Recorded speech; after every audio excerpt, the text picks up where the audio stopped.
समृद्धी महामार्गावर चॅनल क्रमांक 147 सुलतानपूर समोर निवडणूक ड्युटी करून परत जात असलेल्या CRPF या जवानांना घेऊन जात असलेल्या पोलीस व्हॅनला ट्रकने मागून धडक दिली।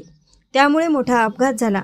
बीडवरून गडचिरोलीला परत निवडणूक ड्युटी करून समृद्धी महामार्गाने CRPF येत असताना 3 पोलीस व्हॅन ही रोडच्या बाजूला उभी केली असता मागून आलेल्या ट्रकने मागच्या यांना धडक दिली। एका व्हॅनमध्ये अंदाजे 18 ते 20 जवान असल्याचे सांगण्यात आले। सर्वात मागे असलेल्या 3 नंबरच्या व्हॅनला मागून येणाऱ्या ट्रकने धडक दिली, तेव्हा या अपघातात त्या व्हॅनमधल्या जवानांना मार लागला।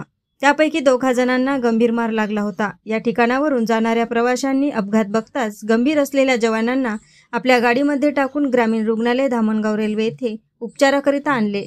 त्यामध्ये गिरीश कुमार हे गंभीर जखमी असून तेजसराव यांना डॉक्टरांनी मृत घोषित केले। AS न्यूज महाराष्ट्र करिता धामणगाव रेल्वे येथून प्रतिनिधी संतोष वाघमारे।